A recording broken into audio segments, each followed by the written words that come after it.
सो hi everyone, कैसे तुम सारे के सारे। आज यार हम बात करने वाले हैं कोऑर्डिनेशन कंपाउंड के पीवाईक्यू हैक के बारे में। ठीक है, अब देखो यार, मैंने इसके अंदर बहुत सारे क्वेश्चन देखे हुए हैं, बहुत सारे क्वेश्चन खुद लगाए हुए हैं एंड उसके बाद में भाई मैंने तुम्हारे लिए एक तगड़ी सी पीडीएफ बनाई है। ठीक है, अब हम लोग उसमें टाइप वाइज चलेंगे और इस चीज़ को करने से पहले अगर तुमने अभी तक मेरा वन शॉट नहीं देखा है कोऑर्डिनेशन कंपाउंड का, तो तुम्हें इसमें से एक भी क्वेश्चन समझ में नहीं आने वाला है। मैं बहुत क्लियरली बोलता हूँ तुमसे। ठीक है, तो सबसे पहले जाओ और उस वन शॉट को देखो। ठीक है, जिससे कि तुम्हें कॉन्सेप्ट तो आते हैं उसके। ठीक है, अब मैं चीज़ों को स्टार्ट कराता हूँ टाइप वाइज। ठीक है, सबसे पहले हम क्वेश्चन करेंगे सीएफटी और वीबीटी के, जहाँ से सबसे ज़्यादा सवाल आए हुए हैं। ठीक है, स्टार्ट करते हैं। चलो, टाइप 1 में हमारा फर्स्ट क्वेश्चन क्या है, मैं आपको देखो सुनो, मैं आपको फर्स्ट क्वेश्चन बहुत ही आराम से कराऊंगा और उसके बाद में जो सेकंड क्वेश्चन है, second question, third question, fourth question हम बहुत तेज करेंगे। ठीक है, मतलब आपको समझ में आएगा, बट फर्स्ट क्वेश्चन में बहुत ज़्यादा एम्फेसिस कर रहा हूँ। ठीक है, स्टार्ट करते हैं।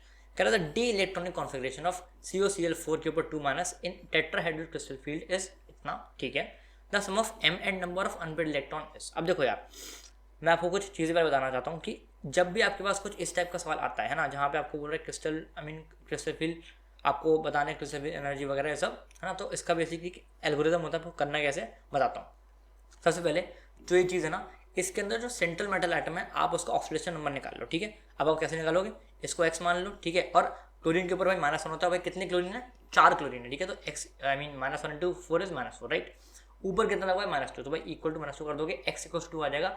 ये हमारा आ गया oxidation number of CO। Clear है। अच्छा, अब सुनना, क्या बोलते हैं, हाँ, अब आपको इस ऑक्सीडेशन नंबर मिल गया। अब आपको CO2+ का लिखना है इलेक्ट्रॉनिक कॉन्फिगरेशन। जी हाँ, इलेक्ट्रॉनिक कॉन्फिगरेशन को आप जब लिखेंगे तो आपको कुछ ऐसा दिखेगा। अच्छा, अब सुनते जाना, अब इंपॉर्टेंट है क्या कि पहली बात तो क्या है, इसने बोला टेट्राहेड्रल क्रिस्टल फील्ड। ठीक है, अब देखो यहाँ पे बेसिकली 2 क्रिस्टल फील्ड होती हैं।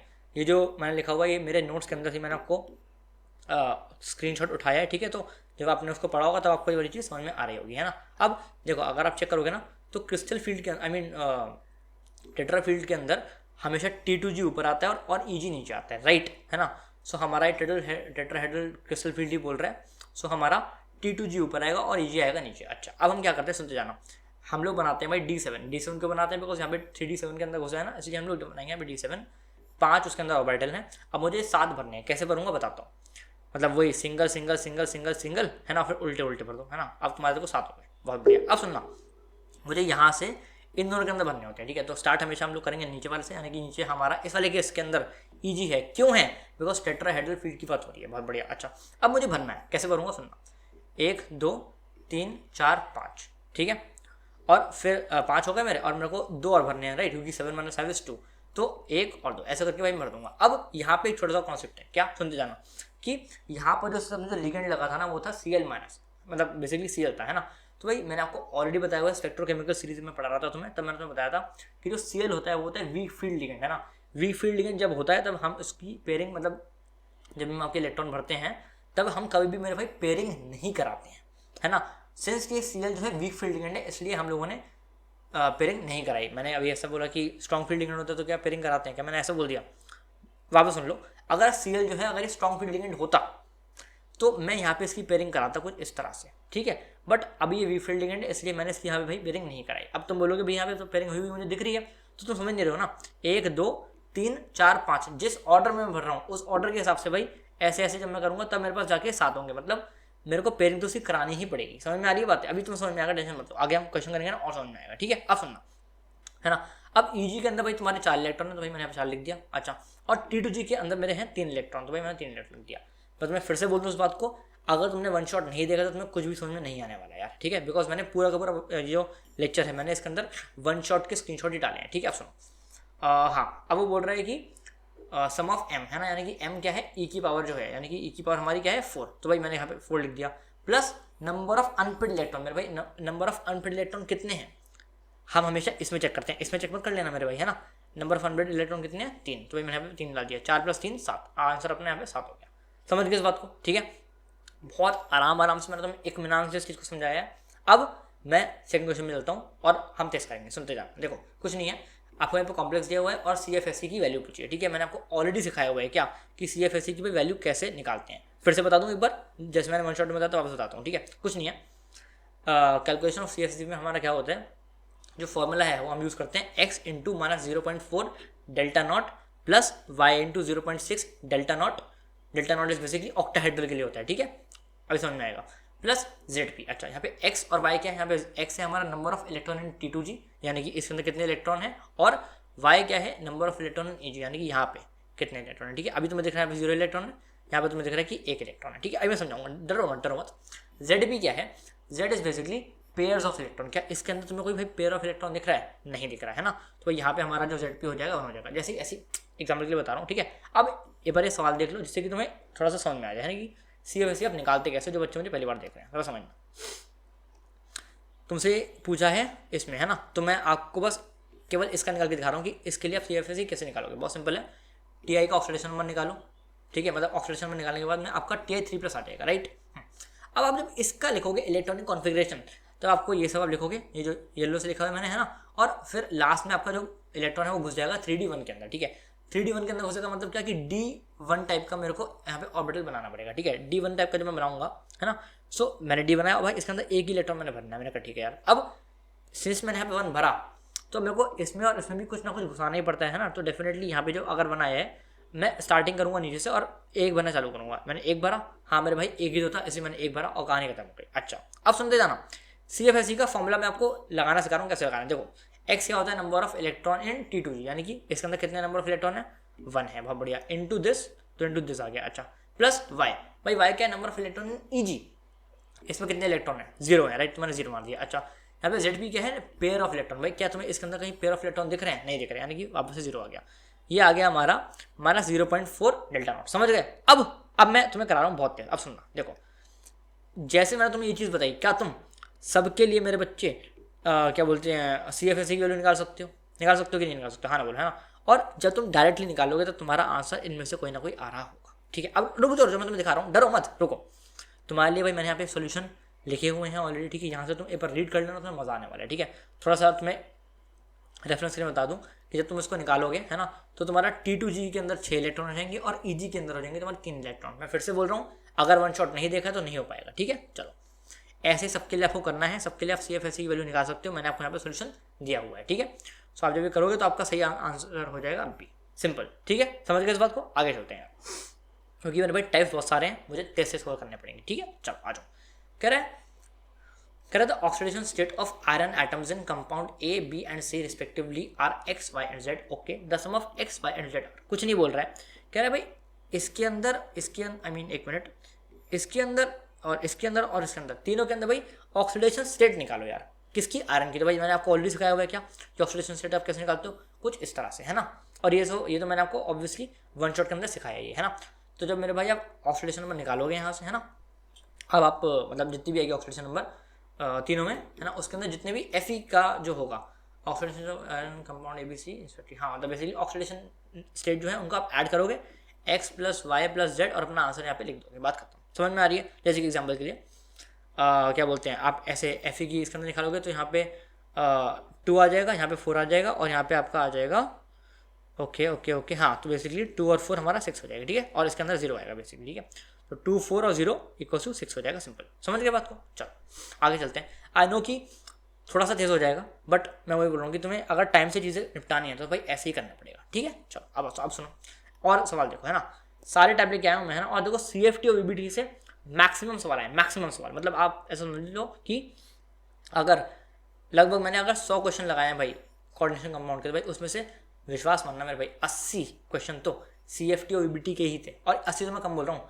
लगभग आप मान लो 85 क्वेश्चन तो VBT के थे। ठीक है, चलो अब बात करते हैं आपसे। हाँ, the correct order of the number of unpaired electron in the given complexes. अब देखो यार, मैंने आपको फिर से आपको बता दूं क्या, कोई आप नंबर ऑफ अनपेड इलेक्ट्रॉन निकाल सकते हो, कैसे, सुनते जाना।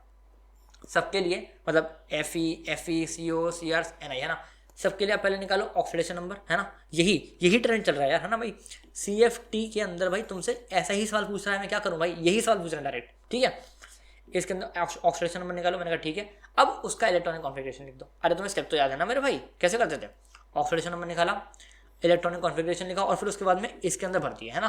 और वो डिपेंड करेगा कि टेट्राहेड्रल है या फिर ऑक्टाहेड्रल है। अगर टेट्राहेड्रल हुआ तो T2G ऊपर आएगा और EG नीचे आएगा, और अगर ऑक्टाहेड्रल हुआ तो EG ऊपर आएगा और T2G नीचे आएगा, है ना। वो मैंने तुम्हें सब कुछ बताया हुआ है 1 शॉट के लेक्चर में। ठीक है, चलो अच्छा, आपने निकाला है ना भाई, तो आपको 3D5, 3D5, 3D6, 3D3 और 3D10 आ गया, है ना। अब आपको भरना है, मैंने कहा भाई भर दो, कोई दिक्कत नहीं है। अब ध्यान समझना क्या जो CN है वो है, अच्छा यहाँ पे एक बात और कि आप जो बेसिकली ये जो इलेक्ट्रॉन है आप कैसे भरोगे, है ना।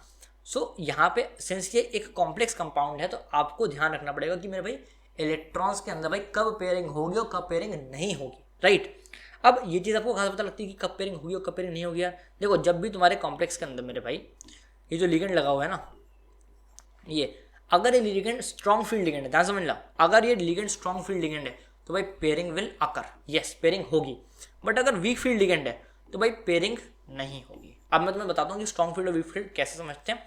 फिर से मैं बोल दूँ इस बात को, ये वाली चीज़ मैंने अपने नोट्स के अंदर से उठाई है, जो भी क्वेश्चन आया भाई नोट्स के अंदर से ही आया, अच्छे से उसको पढ़ो, ठीक है। चलो स्पेक्ट्रोकेमिकल सीरीज में बताता हूँ तुम्हें। देखो हाँ हम बात करते थे सी एन, है ना, तो C N minus is what, strong field ligand, है ना।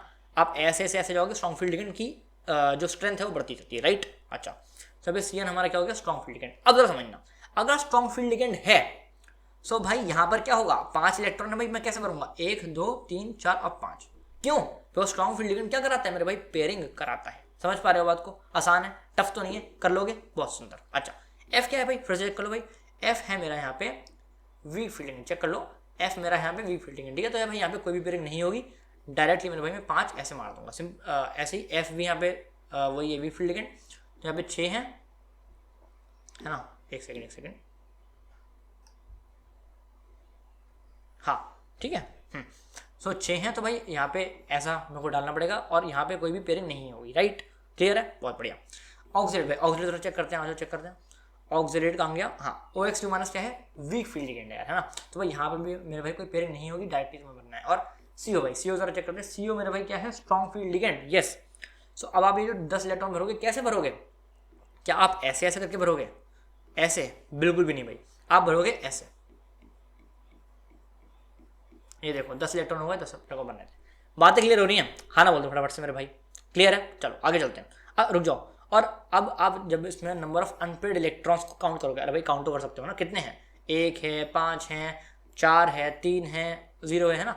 तो ऐसे करते करते आपको उसके ऑर्डर में लिखना था, तो भाई number of unpaired electron in order EADCB, यानी कि अपना कौन सा आंसर हो गया, EADCB, अपना आंसर ए वाला हो गया। समझ गए इस बात को, आसान से, ठीक है। चलो बहुत सुंदर, अगली बात करते हैं, क्या the spin only magnetic moment of the complex present in Fehling's reagent is. अब सुनना यार, देखो यार बेसिकली ना जो अपना कॉम्प्लेक्स होता है फेलिंग्स रिएजेंट के अंदर वो आपका होता है Cu2+, ठीक है। अब आपको ये वाली चीज़ ध्यान रखनी है ना, यही मैं आपको बोल रहा हूँ कि आपके पास जितनी भी वैरायटी ऑफ क्वेश्चन मैं आपको करा रहा हूँ ना, उसके अंदर से आप हर एक के अंदर से आप चीज़ें नई सीख पाओगे, क्लियर है। चलो फेलिंग्स रिएजेंट के अंदर भाई कौन सा कॉम्प्लेक्स होता है आपका, Cu2+, है ना। अब अगर आपके पास मेरे भाई Cu2+ आ गया तो क्या तुम मेरे भाई उसका मैग्नेटिक मोमेंट नहीं निकाल सकते यार।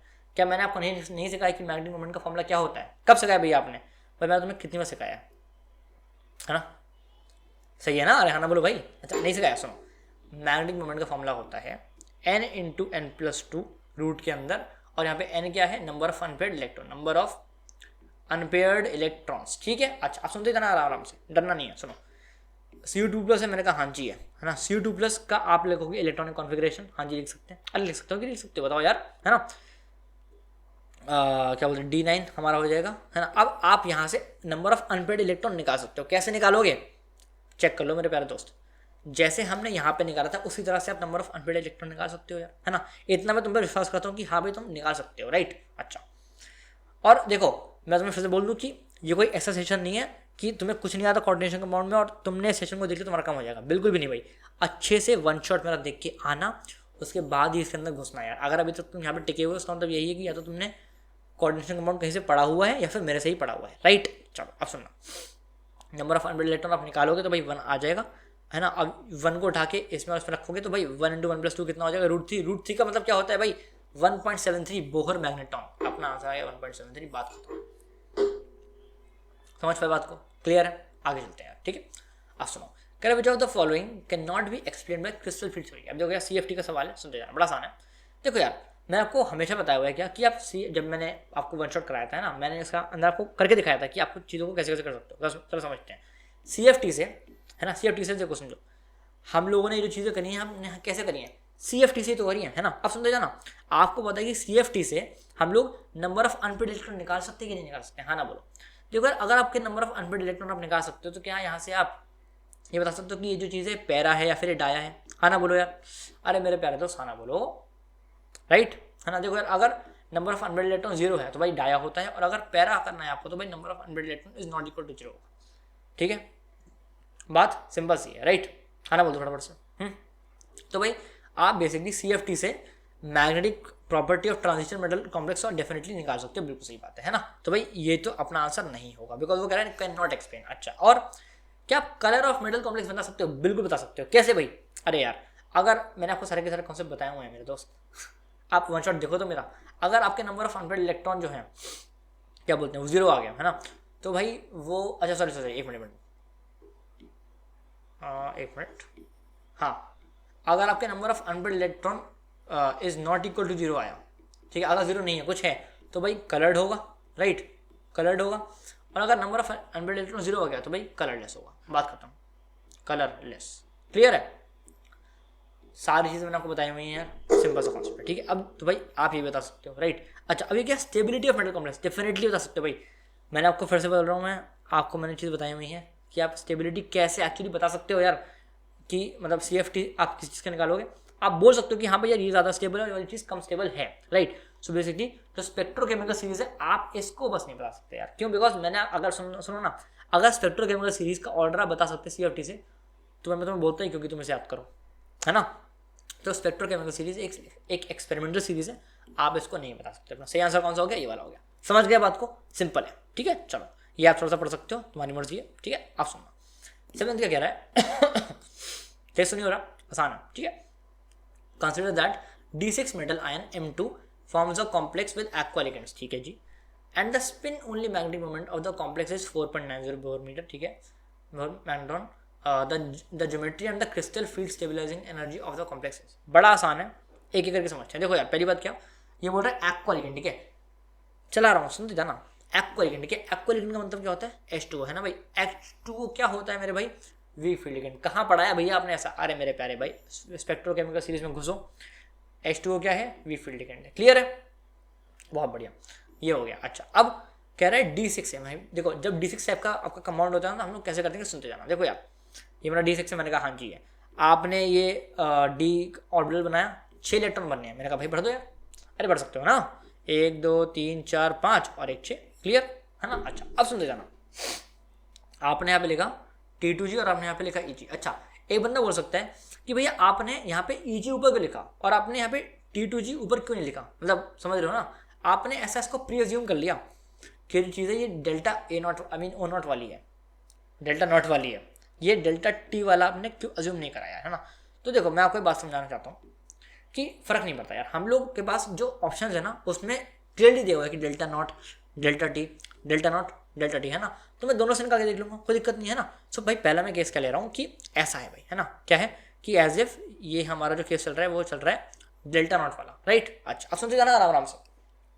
6 इलेक्ट्रॉन भरने हैं और भाई एक्वा है वीक फील्ड लिगेंड, यानी कि क्या पेयरिंग नहीं होगी फिर से, राइट। तो 1 2 3 4 5 हो गए भाई, 6 करने थे, एक और कहाँ भरूंगा? यहाँ भर दूंगा यार, ठीक है। ये तो मैं देख रहा है, मैंने कहा हाँ जी। अब सुनते जाना आराम से। CFSE का आप वैल्यू निकालो, मैंने कहा निकाल देंगे, दिक्कत कोई नहीं, अपन कर देंगे, ठीक है। CFSE का आपने वैल्यू निकाला, आपके पास ये वाला फॉर्मूला होता है सिंपल सा, बताता हूँ। 4 है मेरे इसके अंदर, कैसे भैया? अरे x क्या होता था? T2G के अंदर जितने भी इलेक्ट्रॉन होते हैं वो होता है यहाँ पे x, है ना। x हमारा क्या हो गया? 4, बिकॉज 4 इसके अंदर इलेक्ट्रॉन है। अच्छा, और आगे ये होता ही है प्लस कितने इलेक्ट्रॉन है इसके अंदर? 2, ठीक है, तो ये आ गया। अच्छा, आप सुनते जाना, यहाँ पे होता है Z और P। Z क्या होता है? पेयर ऑफ इलेक्ट्रॉन, ठीक है। अब सुनना, यहाँ पे कॉन्सेप्ट है क्या, जब भी आप पेयर ऑफ इलेक्ट्रॉन देखते हो तो आप हमेशा इसको और इसको मिलाकर देखते हो, या फिर ऐसा बोल लो कि इसका और इसका डिफरेंस दे दो। जैसे कि एग्जाम्पल के लिए भाई, मुझे इस पूरे के अंदर ना पेयर ऑफ इलेक्ट्रॉन केवल ये दिख रहा है ना, 1। इसके अंदर मेरे को पेयर ऑफ इलेक्ट्रॉन 1 दिख रहा है, यानी कि भाई मैं क्या करूँगा, दिस माइनस दिस, यानी कि 1 - 1 इज 0, है ना। सो ये 0 हो जाएगा, बात खत्म। एक छोटी सी बात समझ लो क्या, ऑल्दो मैंने आपको वन शॉट के अंदर बताया हुआ है, बट फिर भी सुन लो। लेट अस अज्यूम कि कुछ ऐसा हो जाता चमत्कार कि यहाँ पे ऐसा आ जाता, ठीक है। तो अब जो मेरा Z है वो क्या होगा यार, तो मैं बताता हूँ आपको। अब जो मेरा Z है वो क्या होगा, Z will be 1 2 2 -1 equals to 1। समझ में आ रही है बातें? कौन सा समझ पा रहे हो क्या? हाँ बोलो फटाफट से, हाँ बोलो, ठीक है, क्लियर है, सुंदर, ठीक है। चलो, अब जब मैंने इसको सॉल्व करा, मेरा आया -0.4 डेल्टा नॉट। अब जरा चेक करते हैं कौन सा आंसर है। क्या किसी में -0.4 है? नहीं है। इसका मतलब क्या हुआ, हम लोगों ने जो केस अज्यूम करा था वो तो गलत हो गया यार। अब डेल्टा नॉट वाला केस छोड़ दे, अच्छा डेल्टा टी वाला केस पकड़ लो यार। अच्छा जी बिल्कुल, अब समझे जाना कैसे करना है। डेल्टा टी में क्या होता है, T2G हमारा आ जाएगा ऊपर और EG हमारा आ जाएगा नीचे। बातें क्लियर हो रही है ना आज यार, है ना। अब सुनना, D6 है, मैंने कहा हाँ जी है, 6 इलेक्ट्रॉन भरे, बहुत बढ़िया। अब फिर से मैं बोल रहा हूँ, हम लोग हमेशा नीचे से भरते हैं, बिल्कुल सही बात है। कैसे भरोगे, और ऑब्वियसली वी फील्ड लिगेंड है तो हम कैसे भरेंगे, सिंगल सिंगल, मतलब 1 2 3 4 5 और 1 6। क्लियर, बहुत बढ़िया। अब सुनना सुनना सुनना, CFS equal to x into 0.6 delta T. अब मुझे बताना कि भाई यहाँ पे क्या कोई पेयरिंग हो रही है? अरे हाँ भैया हो तो रही है, एक ये हो रही है, एक ये हो रही है। अरे भाई 1 - 1 कितना होगा मेरे प्यारे भाई, 0। समझ पाए, मतलब ये वाला 1 यहाँ पर है और ये वाला जो 1 है वो यहाँ से उठ के ऐसे ऐसे ऐसे आया और यहाँ पे -1 हो गया, ऐसे, है ना। समझ गए, सही है, बहुत बढ़िया। सो यहाँ पे +0 हो जाएगा, इसका आंसर आएगा 0.6 डेल्टा टी। जरा चेक करते हैं भाई किसका आंसर है ये, 0.6 डेल्टा टी। कहाँ गया 0.6 डेल्टा टी, देखो चेक करो चेक करो, ये रहा, ये देखो। बातें क्लियर हो पा रही हैं, है ना, बोलो फटाफट से, है ना। हाँ ठीक है, ओके, ये हमारा कॉन्सेप्ट हो जाएगा, राइट। समझ गए, चलो अब सुनना सुनना सुनना सुनना। यहाँ पे आप एक चीज़ और निकाल सकते थे कि नंबर ऑफ अनबेड इलेक्ट्रॉन क्यों दिया हुआ है हमको। ओके, तो geometry under crystal field stabilisation energy of the complex is okay, ठीक है, समझ गए इस बात को, सिंपल सा कॉन्सेप्ट था। ठीक है, आगे चलते हैं अब। ओके हमारा, ओके चलो अब देखो 8th क्वेश्चन क्या कह रहा है, कह रहा है among the statement A and D, मतलब ए से लेकर डी तक, द इनकरेक्ट आंसर, है ना, वो बोल रहा है गलत कौन सी है भाई, बता देंगे, समझते जाना। क्या कह रहा है, कह रहा है octahedral CO3+ complexes with strong field ligands have high magnetic moments. सुनना कैसे करते हैं, देखो यार, आपको पता है क्या कि भाई मैग्नेटिक मोमेंट का फॉर्मूला क्या होता है, मैं बताओ, मैग्नेटिक मोमेंट का फॉर्मूला क्या होता है, दिस, बिल्कुल सही बात है। अब क्या बोलते हैं, हाँ यहाँ पे n क्या होता है, नंबर ऑफ अनपेड इलेक्ट्रॉन, ठीक है। बट यहाँ पर क्या बोल रहा हूँ कि यहाँ पे लिखा हुआ है विद स्ट्रॉन्ग फील्ड लिगेंड। मेरे भाई स्ट्रॉन्ग फील्ड लिगेंड मतलब क्या होता है, आई बताया मैंने तुम्हें। स्ट्रॉन्ग फील्ड लिगेंड का मतलब क्या होता है कि भाई पेयरिंग ऑफ इलेक्ट्रॉन नहीं होगी, सॉरी स्ट्रॉन्ग फील्ड लिगेंड का मतलब होता है कि पेयरिंग ऑफ इलेक्ट्रॉन होगी, राइट। अगर मेरे भाई पेयरिंग ऑफ इलेक्ट्रॉन हो गई, यानी कि एक भी इलेक्ट्रॉन खाली नहीं है, इसका मतलब क्या हो गया मेरे भाई की नंबर ऑफ अनपेड इलेक्ट्रॉन, यानी कि नंबर ऑफ अनपेड इलेक्ट्रॉन कितने हो जाएंगे, 0 हो जाएंगे यार, राइट। अगर n इक्वल टू 0 है तो भाई जब n इक्वल टू 0 उठा के मैं इसमें डाल दूंगा तो भाई मेरा म्यू क्या 0 नहीं आ जाएगा, और भाई म्यू क्या है, मैग्नेटिक मोमेंट। अब पढ़ो, कह रहे octahedral CO3+ complexes with strong field ligand have high magnetic moment. मैंने कहा बिल्कुल नहीं भाई, तो गलत है ना, क्यों, अरे भाई 0 आ रहा है हमारा, तो बात समझ में आ रही है, ये हमारा फॉल्स हो जाएगा। समझ गए बात को, यहाँ पे मैंने F लिखा हुआ है। अच्छा और सुनना, कह रहे हैं when delta not is greater छोटा then P, the d electron configuration of CO3 in an octahedral complex is this। अच्छा कर देंगे, डरना नहीं, कर देंगे। देखो यार, आओ मैं आपको नीचे लेके चलता हूँ, हमारा बी वाला, ठीक है। सुनना कैसे करना है, आपको पहले हाँ देखो CO3+ दिया हुआ है ना, तो मैं आपको एक एक करके कराता हूँ। देखो यार CO3+ आपने पहले लिखा तो ऐसा था, अब आपने इसके जब सॉरी CO जब आपने लिखा तो ऐसा था, ठीक है। CO3+ जब आपने इसका इलेक्ट्रॉनिक कॉन्फिगरेशन लिखा तो भाई यहाँ से 2 इलेक्ट्रॉन हट गए और यहाँ से 1 इलेक्ट्रॉन गया, राइट। सो 4s0 3d6। अच्छा अब तुम्हारे पास जब 3d6 टाइप का आया ना, सो वापस से इसको ऐसे बनना है। और मैं क्या बोल रहा हूँ सुनते जाना, डेल्टा नॉट की बात कर रहे हैं। डेल्टा नॉट का मतलब क्या हो गया मेरे भाई, ऊपर EG आई मीन ऊपर EG और नीचे T2G, राइट। अब 6 को भर दो भाई, है ना। सो कैसे भरोगे, ऐसे ऐसे ऐसे ऐसे ऐसे और फिर ऐसे, क्लियर। अच्छा अब सुनना सुनना सुनना, T2G के अंदर आ गए 4 इलेक्ट्रॉन, EG के अंदर आ गए 2 इलेक्ट्रॉन, बहुत ही ज़्यादा सुंदर। अब क्या बोल रहे हो, कह रहे हैं भाई कि T4 और E2 होता है क्या, जरा चेक करो। T4 और E2 होता है, बिल्कुल सही बात है भाई, यानी कि अपना आंसर जो है बी वाला वो ट्रू हो जाएगा, बहुत बढ़िया। और सुनो आप लोगों से क्या पूछ रहे हैं, इनकरेक्ट पूछ रहा है, यानी कि वन ऑफ द आंसर हमारा क्या होगा, डेफिनेटली जिसके अंदर ए आ रहा होगा, यानी कि ना ये होगा और ना ये होगा, यानी कि अपना आंसर ए और सी में से कोई तो एक है। क्यों, बिकॉज भाई अपना ए जो है वो फॉल्स है, वो तुमसे इनकरेक्ट पूछ रहा है। समझ में आ रही है बात है, ठीक है। आगे चलते हैं, सी वाला हमसे क्या कह रहा है, wavelength of light absorb by this is lower than that of this. बड़ा आसान है, फिर से बोल रहा हूँ सुनना। जब आप निकालोगे, तो अगर अब मैं ऐसा एज्यूम कर रहा हूँ कि तुम किसी भी कंपाउंड का मेरे भाई CFSE निकालने के काबिल बन चुके हो यार, ठीक है। अगर अभी तक नहीं बने तो फिर एक बार 1 शॉट वीडियो देखो, वहाँ पे जाके तुम डेफिनेटली बन जाओगे यार, ठीक है। चलो दोनों में से जब आप CFC की वैल्यू निकालोगे, इसकी ज़्यादा आएगी, इसकी कम आएगी, ठीक है। यहाँ पे टाइम बचाने के लिए मैंने कुछ इस तरह से चीज़ों को बनाया, ठीक है। अब सुनना, आपको पता है, कहीं लिखा नहीं है मैंने, सुनते जाना, आपको पता है क्या E = hc/λ होता है ना भाई। CFC है क्या? क्रिस्टल फील्ड स्टेबलाइजेशन एनर्जी है ना, एनर्जी है ना, यानी कि एनर्जी बढ़ेगी तो मेरे भाई लैम्डा कम होगा, यानी कि अगर ये ये चीज़ इससे बड़ी है, सो लैम्डा के टर्म्स में ये चीज़ इससे छोटी होगी, राइट।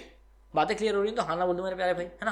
सो बेसिकली लैम्डा का हमारे पास ये आ गया। अब जरा सुनना, क्या वो ऐसा बोल रहा है कि wavelength of light absorb by this is lower than that? जरा चेक करते हैं यार, EN लोअर है F से, बिल्कुल सही बात है, यानी कि अपना जो ये वाला है वो हो गया ट्रू, राइट। अच्छा, अब मैं अगला बढ़ता हूँ। F क्या, D क्या है? If the delta naught for an octahedral complex is CO3+ is 18,000, ठीक है। आपको बेसिकली डेल्टा नॉट बोल दिया, ठीक है। The delta T for its tetrahedral complex with same ligand will be 16,000। ये सच है कि झूठ है, ऐसा पूछ रहा है, जरा सुनना।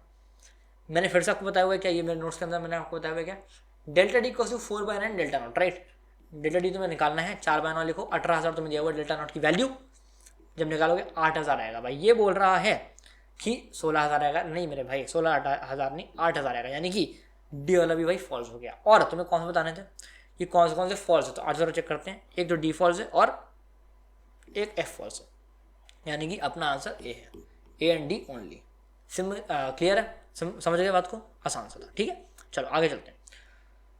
द इनकरेक्ट स्टेटमेंट इज, है ना, मैं आपको सबसे पहले CFT और VBT के ही सवाल करा रहा हूँ, जिससे कि थोड़ा सा तुम्हें कॉन्फिडेंस आ जाए जिंदगी के अंदर, ठीक है। अब सुनना, द इनकरेक्ट स्टेटमेंट इज, ठीक है, कह रहा था spin only magnetic moment of this and this are nearly same. जरा चेक कर देंगे, डरना नहीं है, स्पिन ओनली मैग्नेटिक मोमेंट निकाल सकते हो। अरे भाई कैसे निकालोगे, अरे मेरे भाई इसके अंदर तुम और इसके अंदर तुम जब निकालोगे ऑक्सीडेशन नंबर तो Fe2+ और Cr2+ आएगा, ठीक है। अब लास्ट इलेक्ट्रॉन 3d6 और 3d4 हो जाएगा, राइट। अब जब तुम उसके अंदर चेक करोगे, जैसे कि तुम्हें कराया जाता हूँ, 6 है ना, 1 2 3 4, 1 2 3 4 5 और यहाँ पे 6, कितने अनबेड इलेक्ट्रॉन है? 1 2 3 4, यहाँ पे 4 आ गया। सिमिलरली इसी की तरह, सॉरी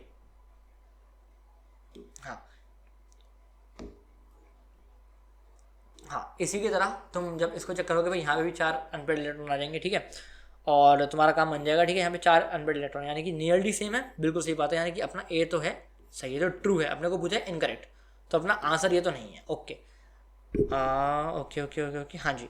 अब the spin only magnetic moment of this is 2.83 निकाल देंगे यार, कैसे निकालेंगे?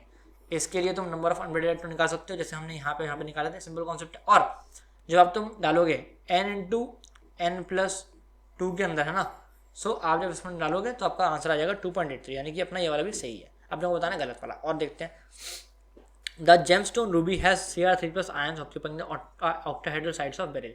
भाई मैं तो बोलता हूँ कि भाई मैंने आज तक ये चीज़ पढ़ी ही नहीं, ठीक है, मतलब मुझे नहीं पता कि सच है कि झूठ है, तो मैं बोल रहा हूँ कि अभी के लिए इसको छोड़ो। सुनो सुनो सुनो, ऐसे ही तो करते हैं, तुम्हें कोई चीज़ नहीं आती ना, सो तुम तीनों चीज़ें सही कर दो, राइट। अगर ये तीनों चीज़ें सही हो गई, है ना, तो भाई गलत कौन सा होगा? ये वाला गलत हो जाएगा।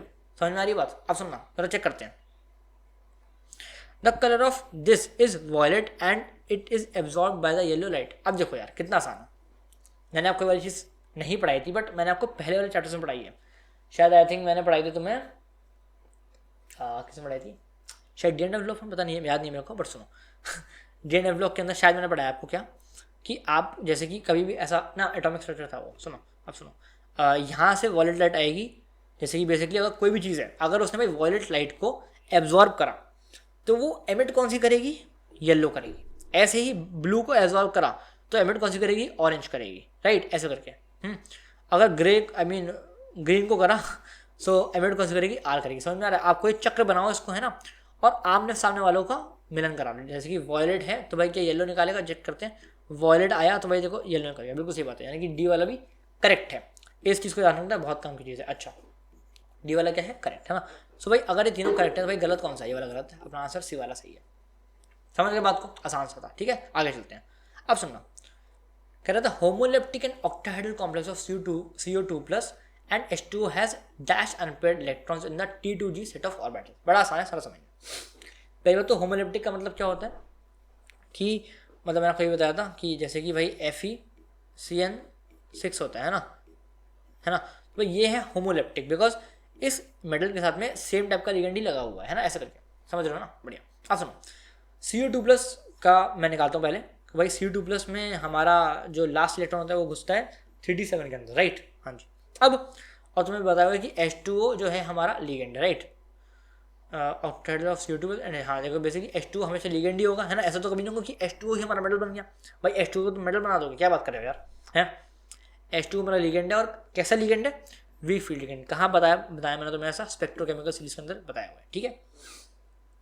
अब सुनो, वीक फील्ड लिगेंड यानी कि क्या है, फिर से भाई वीक फील्ड लिगेंड है तो क्या होगा, अनपेयर पेयरिंग ऑफ इलेक्ट्रॉन नहीं होगी, राइट। 7 है, ठीक है। 5 खाने बनाओ, इनके अंदर 7 इलेक्ट्रॉन बनाओ, कैसे, 1 2 3 4 5 6 7, क्लियर है, ऐसे बन जाएगा। अब सुनना, ओके ओके ओके, हाँ अब सुनना, देखो नीचे T2G लिखा, ऊपर EG लिखा। अब देखो मेरे को ये जो 7 इलेक्ट्रॉन है कैसे भरने हैं, बड़ा सिंपल है। फिर से बोलो, वीक फील्ड लिगेंड है, एक एक करके भरो, 1 2 3 4 5 और 6 और 7, है ना। तो बेसिकली अपना आंसर ऐसा आ जाएगा। अब वो तुमसे पता है पूछ क्या रहा है, कह रहा है भैया T2G के अंदर ना नंबर ऑफ अनपेयर्ड इलेक्ट्रॉन कितने हैं। मैंने कहा भाई कर देंगे यार, कोई दिक्कत थोड़ी है। कितने हैं भाई, ये दोनों पेयरिंग है, एक है अनपेयर्ड इलेक्ट्रॉन, यानी कि T2G के अंदर अपना एक इलेक्ट्रॉन अनपेयर्ड, यानी कि आपका आंसर आ जाएगा 1 मार दो। समझ पाए बातों को, आगे चलते हैं।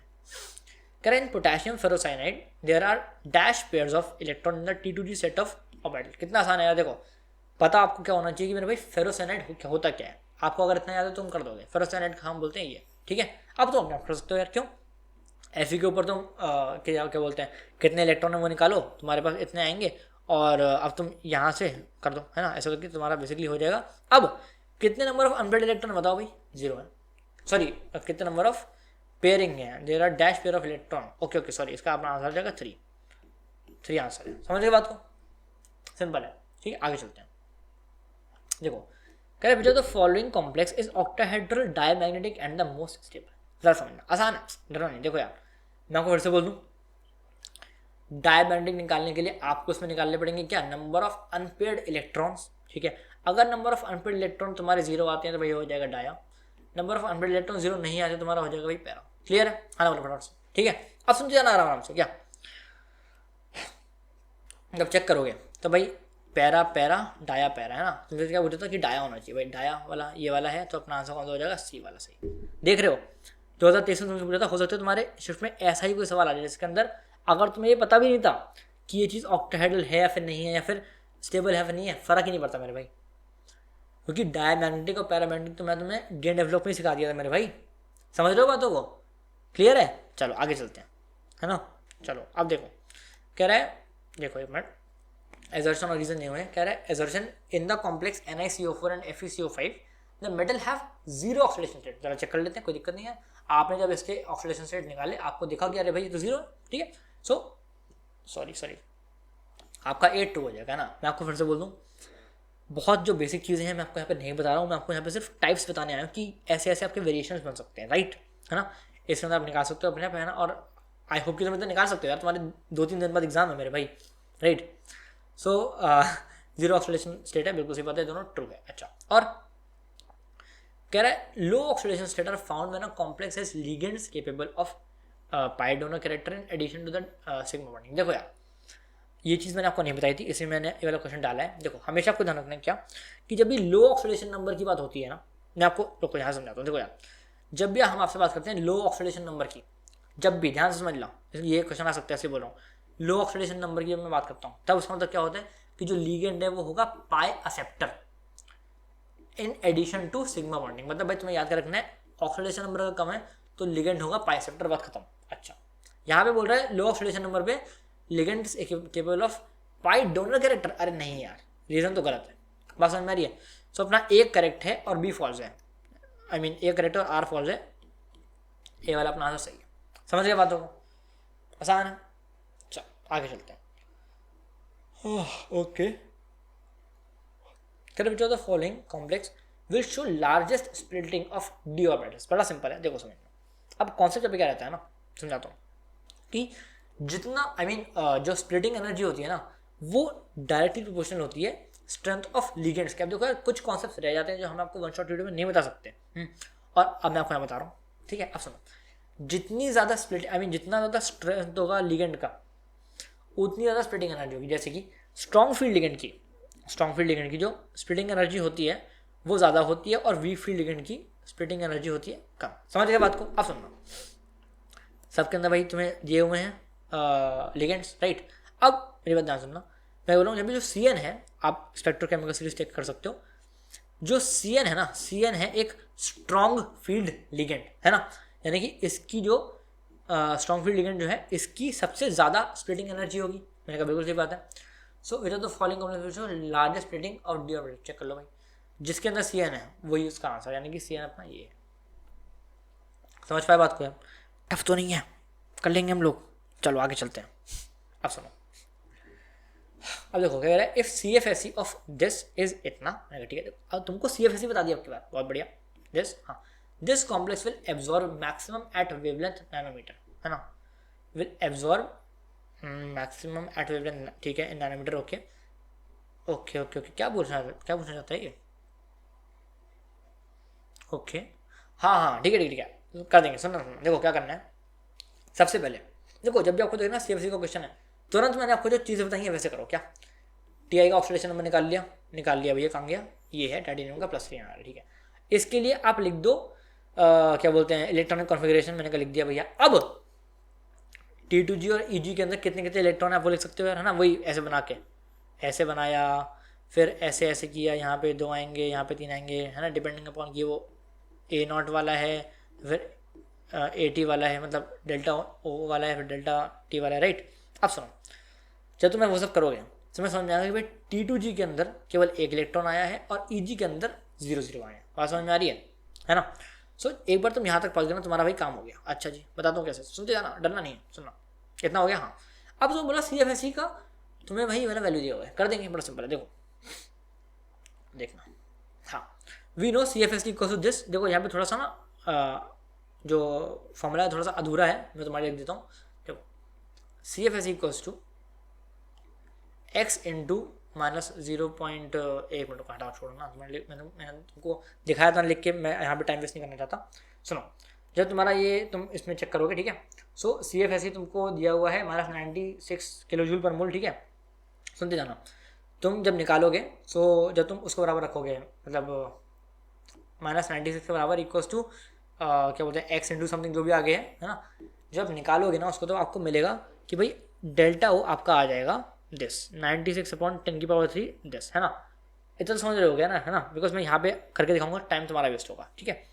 यहाँ से तुम कर सकते हो और तुम्हारा डेल्टा O आएगा इतना 4 × 10⁻⁻19 जूल। अब तुम्हारा होमवर्क क्या है कि क्या बोलते हैं, इस वाले फॉर्मूले को यूज़ करके तुम डेल्टा नॉट तक सही वैल्यू तक पहुँचाओ, ठीक है। अब सुनो, ये तो मेरा आ गया 4 × 10⁻⁻19, ठीक है। अब सुनना, मैं क्या बोल रहा हूँ कि डेल्टा O है क्या मेरे भाई, ये भी तो बेसिकली एक एनर्जी ही है। हाँ जी, अब मेरे भाई एनर्जी का फॉर्मूला क्या होता है, E=hc/λ। एग्जैक्टली सही पकड़ लिया तुम लोगों ने, है ना।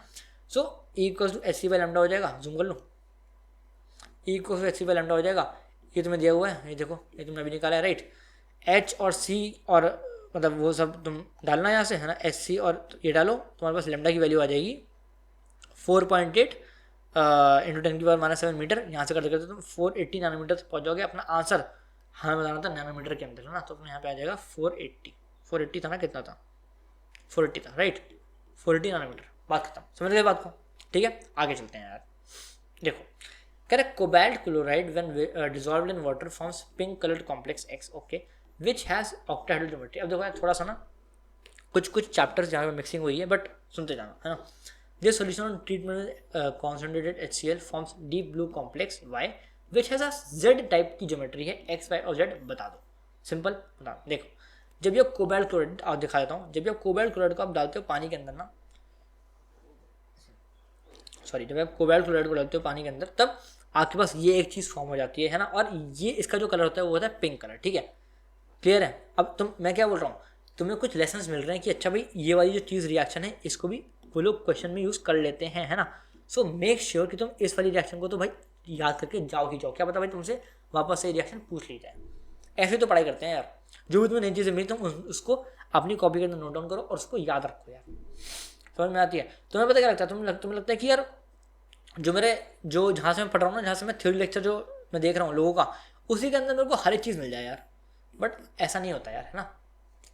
सही है, अब सुनो, हमारे पास ये जो X है वो आ चुका है, और देखो हमारा एक्स बेसिकली आ चुके हैं। अब देखो क्या बोल रहे हैं, X which has octahedral geometry, ठीक है, this solution on treating with concentrated HCl forms deep blue complex Y, okay है ना। जब मैंने उसको HCl के साथ में ट्रीट कराया तो क्या होगा, दिस मतलब basically sorry this plus HCl will give you CuCl4 2 minus, right. और ये भाई ब्लू कलर का होता है, ब्लू कलर का सोल्यूशन होता है, और ये होता है टेट्राहेड्रल, क्लियर है। अच्छा कैसे पता मेरे को टेट्राहेड्रल होता है भाई, फिर से बोल रहा हूँ, वन शॉट में पढ़ाया हुआ है, जहाँ पर भी मेरे भाई कोऑर्डिनेशन नंबर 4 होता है वो हमेशा होता है टेट्राहेड्रल, राइट, खत्म बात, समझ रहे हो भाई। हाँ ना बोल दो, हाँ ना बोल दो, चलें आगे, हो गया, चलें, चलो बस। अब सुनना सुनो सुनो सुनो, अपना इसका आंसर कौन सा हो गया, ए वाला, ए हमारा आंसर है, ये चेक कर लो, है ना। देखो Z टेट्राहेड्रल है, Z टेट्राहेड्रल है, ओके, CuCl4 2 माइनस है, CuCl4 2 माइनस है, अच्छा, और COH2O6 के ऊपर 2 प्लस है, COH2O6 के ऊपर 2 प्लस है, 2 प्लस क्यों है भाई, अरे यार Cl, एक मिनट रुक जाओ, यहाँ से तुम Cl भेजोगे तो Cl जाएगा बेसिकली, मतलब टूटेगा कैसे, 2 प्लस और यहाँ माइनस में, राइट, सिंपल कॉन्सेप्ट रहता है, कोई तगड़ी बात नहीं है, ठीक है। चलो आगे चलते हैं। अब देखो क्वेश्चन अगला क्या है, कह रहा है for a DF metal ion in an octahedral field, ठीक है, the correct electronic configuration is what, बड़ा सिंपल, देखो D4 के लिए तुम लिख सकते हो, कैसे लिखोगे, सुनो, ऐसे है 1 2 3 4 और एक और होते हैं ना, ऐसे करके तुम अपने आप कर सकते हो, आई होप कि तुम कर लोगे, बट रुको रुको रुको, अच्छा ये वाला सवाल है थोड़ा सा तगड़ा है, सुनना, यहाँ पे metal ion in octahedral field, ठीक है, द करेक्ट इलेक्ट्रॉनिक कॉन्फ़िगरेशन है। अब सुनो बता रहा हूँ, देखो जब भी आपके पास D4 आया ना, दो केसेस होते हैं, दो केसेस मतलब, अच्छा और एक बार सुन लो, और सुनो, ये बोल रहा है ऑक्टाहेड्रल फील्ड, ठीक है, ऑक्टाहेड्रल फील्ड का मतलब क्या हो गया कि ऊपर Eg आएगा और नीचे D2G आएगा, यहाँ पर भी ऊपर Eg आएगा नीचे D2G आएगा, मैं समझा रहा हूँ, डरो मत, डरना नहीं है, ठीक है। अब सुनो, दो केस हो सकते हैं, क्या, सुनना, अगर जो यहाँ पे लिगेंड है, जो जिस भी मेटल के साथ में, जैसे ये D4 मेटल आयन है ना, तो उसके साथ में कुछ मेटल होगा, कुछ लिगेंड होगा जो आपने वो क्वेश्चन के अंदर नहीं दिया हुआ है, राइट। अच्छा, अब वो लिगेंड दो तरह का हो सकता है, या तो स्ट्रॉन्ग फील्ड होगा या फिर वीक फील्ड होगा। अच्छा जी, जब भी ध्यान रखना है, जब भी स्ट्रॉन्ग फील्ड लिगेंड होता है डेल्टा नॉट P से बड़ा होता है, जब भी वीक फील्ड होता है डेल्टा नॉट P से छोटा होता है, ठीक है। बस आपको इतनी सी चीज़ें इस क्वेश्चन के अंदर मैंने आपको याद करने को बोली हैं, ठीक है, उसके बाद आपको हर एक चीज़ आती है, मैं करवा रहा हूँ, डरो मत, ठीक है। अब सुनो, अगर स्ट्रॉन्ग फील्ड है क्या होगा, पेयरिंग हो जाएगी, जी हाँ, कैसे होगा, सुनते जाना, सॉरी सुनते जाना, और ये मैंने बेसिकली गलत बनाया तुम्हारे लिए, एक मिनट, तुम्हारे लिए नहीं, मतलब गलती से गलत बना दिया, हाँ ठीक है, सुनते जाना। देखो स्ट्रॉन्ग फील्ड है ना, कितने हैं, 4 इलेक्ट्रॉन है, 4 इलेक्ट्रॉन कैसे कैसे भरोगे मेरे भाई, 1 2 3 4, क्यों बेटा ऐसे, मैंने ऐसे वाले क्यों भरे, मैंने ऐसे ऐसे ऐसे और ऐसे वाले क्यों नहीं भरे, because it is a strong field ligand, और यहाँ पे हो जाती है क्या, पेयरिंग, ठीक है। अच्छा, और फिर से बोल रहा हूँ भाई, वीक फील्ड लिगेंड है ना मेरे भाई, तो क्या होगा, कुछ नहीं, 1 2 3 ये खत्म हो गया तो ऊपर चले जाओ 4, ठीक है। अब सुनना कॉन्सेप्ट क्या है, यहाँ पर अगर मैं जैसे कि यहाँ पे जो लिखा हुआ है ये सब है ना, अगर मैं हिसाब से लिखूँ तो भाई यहाँ पे क्या आएगा, T4 2G और यहाँ पे E0G, मतलब E0G, बिकॉज इसके अंदर कोई इलेक्ट्रॉन नहीं आया है ना, सो T4 T2G चेक कर लो और E0G चेक कर लो, मतलब बेसिकली क्या, डेल्टा नॉट इज बड़ा देन P कहाँ पर है, ऐसा चेक करो, है ना। तो डेल्टा नॉट बड़ा देन P, सुन लेना ना, डेल्टा नॉट बड़ा देन P एक यही है बस, है ना। अच्छा, और क्या इसके करस्पॉन्डिंग ये आ रहा है, तो T4 T2G आना चाहिए इसके अंदर, T4 T2G आ रहा नहीं यार, ये तो अपना आंसर सही नहीं है, ऐसे चेक करते हैं, समझ में आ रही है। अच्छा, और रुको अभी समझाऊंगा, टेंशन नहीं है। अब सुनना, यहाँ पर क्या है, T2 मतलब बेसिकली T3G और E1G है ना, तो देखना T3G और E1G, ओके, बस अपना सही आंसर यही है, बिकॉज T3G भी नहीं है और यहाँ पे तो T3G है ही नहीं, है ना। तो अपना सही आंसर कौन सा हो गया, ए वाला हो गया। बातें क्लियर है, हाँ ना बोलो फटाफट से, है ना। और चेक भी कर सकते हो, क्यों, क्योंकि यहाँ पे डेल्टा नॉट छोटा है P से, यहाँ पे चेक कर लो, डेल्टा नॉट इज छोटा देन P, समझ गए बातों को, सही है। आगे चलते हैं यार, चेक कर लो आंसर बना, आई मीन ए है, ठीक है। चलो अब सुनना, कहते हैं electronic spectrum of this shows a single broad peak with a maximum of this. अच्छा देखो यार, बेसिकली जब बोलते हैं ना सिंगल ब्रॉड पीक, मैक्सिमम है 20 और आगे 300, सो इसका मतलब कुछ नहीं है, आपको इसका मतलब मानना है कि डेल्टा नॉट की वैल्यू दी हुई है, ठीक है। अब मैंने आपको ये चीज़ नहीं पढ़ाई कि भाई इसको आप सिंगल ब्रॉड पीक वगैरह सब कह सकते हैं ना, वही बोल रहा हूँ कि नई चीज़ें आपको पता लगेंगी, याद रखो, है ना। सिंगल ब्रॉड पीक का मतलब क्या हो गया, डेल्टा नॉट इक्वल टू 20 × 300, मतलब 20 और आगे 300, है ना, 20,300 यार, एक ही बात है।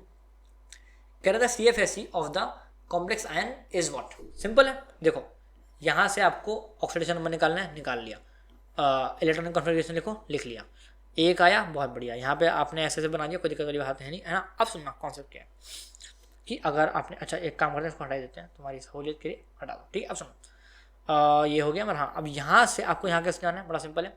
CFS इक्वल्स टू एक्स, और एक्स क्या होता है, इसके अंदर कितने इलेक्ट्रॉन है भाई, इसके अंदर है इलेक्ट्रॉन 1, तो 1 आ गया, आगे -0.4 आ गया, ठीक है। अब यहाँ पे 0 है, 0 क्यों ना, बिकॉज भाई इसके अंदर तो कोई इलेक्ट्रॉन है ही नहीं, राइट, सब 0 आ जाएगा। और यहाँ पे 0 क्यों आया, बिकॉज जेड भी होता है यहाँ पे, राइट।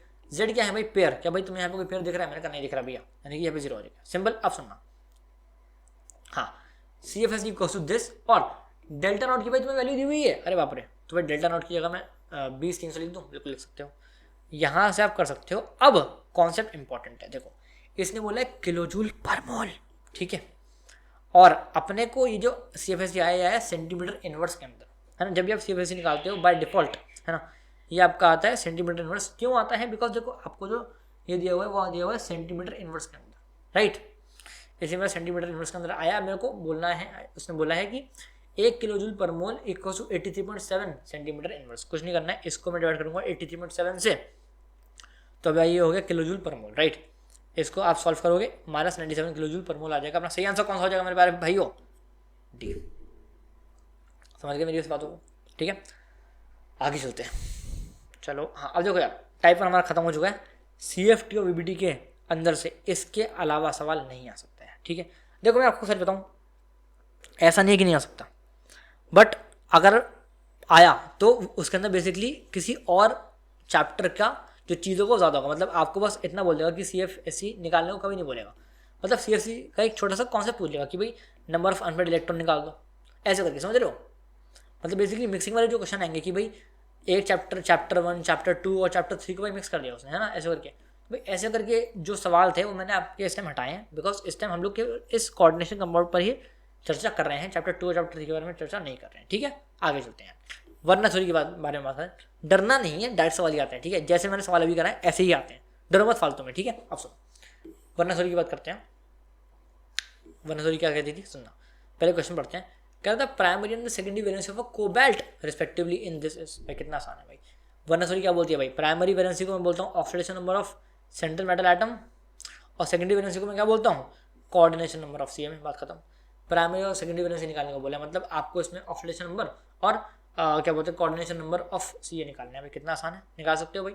CO का coordination number, I mean oxidation number यहाँ पे हो जाएगा 3, और यहाँ पे जो इसका कोऑर्डिनेशन नंबर वो कितना होगा, 3 हो जाएगा, है ना। तो अपना बेसिकली 3 और कहाँ गया, ओके सेकेंडरी वैलेंसी, हाँ मतलब बेसिकली 3 और तुम्हारा 3 मिला के 6 हो जाएगा, ठीक है टोटल। तो अपना सही आंसर कौन सा है, ओके अच्छा, ओ सॉरी मेरी गलती है। CO का जो आपका आएगा वो तो क्या बोलते हैं, ऑक्सीडेशन नंबर 3 आ जाएगा, बट जो आपका वो आएगा कोऑर्डिनेशन नंबर वो आएगा आपका ये 5 और ये एक 3, राइट। सो 5 और एक 6, राइट। तो भाई अपना आंसर 3 और 6 आना चाहिए, चेक करते कहाँ है, 3 और 6 आंसर सही है, आप समझ पाए। तो यहाँ पे लिखा भी हुआ है कि सेकेंडरी वैलेंस की 6, राइट। सिंपल है यार, समझ गए होगा, थोड़ा सा मुझसे गलती हो गई, कुछ ज़्यादा ही मैंने इसको लाइटली ले लिया, ठीक है। चलो टाइप 3 आइसोमेरिज्म, इसका डायरेक्ट सवाल आया हुआ है, कोई दिक्कत नहीं है, सुनना। कह रहा था complex that can show FAC and MER isomer is, बताओ भाई। FAC को हम बोलते हैं फेशियल, MER को हम क्या बोलते हैं, मेरियोडोनल, राइट। आपको मैंने एवरेज पढ़ाया हुआ था कौन सा, कि भाई केवल एक ही ये चीज़ है जो, एक मिनट, केवल एक ही चीज़ है जो ये फेशियल और मेरियोडोनल दिखा सकती है, और ये क्या है भाई, स्क्रीनशॉट है मेरे 1 शॉट का, ठीक है। सो MA3B3 टाइप का जो भी चीज़ होगा वो आपको ये दोनों चीज़ें दिखा सकता है। अब आप चेक करते हैं MA3B3 टाइप का कौन सा है, क्या MA3B3 है, नहीं MA3B3 नहीं, MA3 नहीं, MA3B3, अपना आंसर डी वाला सही। समझ गए बातों को, आगे चले मेरे बारे भाई, चलो अब सुनना। कह रहा था complex cation which has 2 isomers, बड़ा सिंपल है, देखो फिर से मैं बोल दूँ आपको, हाँ, कि मैंने आपको ये एक चार्ट दिया था, ठीक है, जिसके अंदर समझो जाना, अभी यहाँ से आंसर आएगा नहीं, मैं तुम्हें सिर्फ सिखा रहा हूँ, बता रहा हूँ। यहाँ ये चार्ट था कोऑर्डिनेशन नंबर 6 वालों के लिए, है ना। तो पहले चेक करते हैं कि कोऑर्डिनेशन नंबर 6 इसमें से किसी में है क्या। 6 है, 5 और 1 6, 5 और 2 इसके लिए तो वैसे ही नहीं है, ख़त्म, और 5 और 1 क्या बोलते हैं 6, है ना। तो ठीक है भाई, जरा चेक करते हैं कि क्या हम इन तीनों को, क्या पता भाई इन तीनों में से कोई आंसर हो, है ना। सो लेट्स सी, है ना। और क्या बोलते हैं आइसोमर 2 ही होंगे। जरा चेक करते हैं भाई यहाँ पे कितने आइसोमर हैं, 1 2 3, मतलब बेसिकली केवल 3 ही ऐसी चीज़ें हैं जिसके अंदर 2 आइसोमर है, राइट। अब सुनना, MA4B2, MA4BC और MA3BC, है ना। अब अगर इस टाइप की चीज़ हमें कोई मिल गई, किस में से, इन तीनों में से, तो भाई अपना काम हो जाएगा। जैसे कि सुनना, ये लिखा हुआ है MA6, राइट। तो क्या MA6 है इसमें, बिल्कुल नहीं है। अच्छा, क्या इसमें है MA5B1, MA5 है, बिल्कुल नहीं है भाई। अच्छा, ऐसे ही MA5B1 नहीं है, MA5B1 नहीं है, राइट। अब सुनना, ये आया कोऑर्डिनेशन नंबर 5 और 1, 5 और 1, अच्छा ये भी 6 का, ये ठीक है, चेक कर सकते हो। सो बेसिकली MA5B चेक करते हैं, MA5B है नहीं। अब क्या भैया ये क्वेश्चन ही गलत है, अरे नहीं भाई, सुनना कॉन्सेप्ट क्या, the complex atom that has 2 isomer. सुनना, देखो यार, मैंने को क्या बताया था कि एम्बिडेंटेड क्या बोलते हैं, क्या बोलता ना, हाँ सॉरी, एम्बिडेंटेड लिगेंड क्या होते हैं कि जो अपने, जैसे कि NO2 है ना, तो NO2 के अंदर से जो N है वो भी मेटल को इलेक्ट्रॉन दे सकता है, एंड इवन अगर मैं इस NO2 को खोल के लिखूँ तो ONO भी अपना मेटल दे सकता है, राइट। सो बेसिकली इसके 2 आइसोमर बनते हैं, कब, देखो, और देखो इसके अंदर NO2 है, किसी और के अंदर NO2 नहीं है, राइट, क्योंकि एम्बिडेंटेड केवल NO2 और SCN ही होता है, राइट। सो मैं आपको 2 उसके आइसोमर बना के दिखाता हूँ। देखो यार, एक तो सॉरी CO है और NO2 है ना, तो CO मेटल है, यहाँ पे NO2 के अंदर जो N है वो इलेक्ट्रॉन दे रहा है, और एक आइसोमर हो गया। दूसरा आइसोमर क्या हो गया कि CO है आपके पास, और NO2 के अंदर से N को हटाओ और O को आगे लेके आओ, तो O जो है इलेक्ट्रॉन आपको CO को दे रहा हो, है ना। 2 आइसोमर ही है, अपना सही आंसर हो गया C। समझ पाए बातों को, मैं हर एक चीज़ बोल रहा हूँ, हर एक चीज़ मेरे भाई नोट्स के अंदर से आ रही है, बस थोड़ा सा तुम्हें कान खड़े रखने हैं अपने, क्लियर है। चलो, कर रहा था CL बॉन्ड एंगल वैल्यूज है ना, FAC, this is what, simple है भाई। फिर से बोलूँ, FAC किसके अंदर था, आइसोमेरिज्म के अंदर मैंने बढ़ाया था आपको, ये वाला है ना। अब सुनना, देखो FAC किसके अंदर होता है, जो MA3B3 के टाइप के होते हैं, राइट। और समझो जाना, MA3B3 को फेशियल वाला बनाने के लिए मुझे क्या करना पड़ेगा, ये भी समझो, क्या AABBAB, राइट, मतलब बेसिक मुझे AAA करना पड़ेगा और BBB करना पड़ेगा, राइट। और दैट टू, ये एक प्लेन में है, और ये वाला जो A है ये ऊपर वाले प्लेन में है, और जो ये वाला B है वो नीचे वाले प्लेन में है। अब मैं MA3B3 से जैसे इस चीज़ को बना रहा हूँ, वैसे ही समझो ना, वैसे ही मैं इस चीज़ को इस तरह से बना रहा हूँ। अब मैं तुम्हें दिखाता हूँ कैसे, देखो M बीच में आया, यहाँ पे CO था, बीच में आ गया, बहुत बढ़िया। अब क्या बोलते हैं, A था यहाँ पे, तो मैंने कहा NH3 है, तो भाई NH3, बहुत बढ़िया। अब Cl3 है, यहाँ पे B3 थे, भाई मैंने लगाया B और B। अब जैसे Cl है तो भाई मैंने यहाँ पे लगा दिया Cl। बात समझ में आ रही है, हाँ जी आ रही है। अब क्वेश्चन पढ़ते हैं यार, the Cl bond angle values, मतलब भाई बेसिकली बॉन्ड एंगल पूछ रहा है, कितना आसान है भाई। Cl में बताओ कितना होगा, 90 डिग्री होगा। क्यों, अरे भाई ये एक ही तो प्लेन में है, इट्स लाइक Cl और सॉरी NH3 है यहाँ पे, और NH3, समझ रहे हो। तो भाई ये बोल रहा है कि Cl का बॉन्ड एंगल बताओ, ये देखो बॉन्ड एंगल 90 है। मैंने तो ये वाली चीज़ बहुत अच्छे से एक्सप्लेन करी हुई थी 1 शॉट के अंदर, राइट। चलो आगे चलते हैं, भी अपना सही आंसर है, क्लियर है, आगे चलते हैं। टाइप है हमारा IUPAC। मैं फिर से बोल दूँ उस बात को, जो IUPAC का जो सवाल आया था, जब मैंने तुम्हें 1 शॉट में कराया था, एग्जैक्टली सेम सवाल मैंने ये लिया था, ठीक है। सो मैं इसको यहाँ पे तो मैं नहीं कराऊंगा, बिकॉज IUPAC को समझाने के लिए टाइम चाहिए, उसके लिए कुछ रूल्स चाहिए, आपको 10 मिनट लगेंगे IUPAC का, अगर मैं तुम्हें सवाल यहाँ पे समझाऊंगा, ठीक है।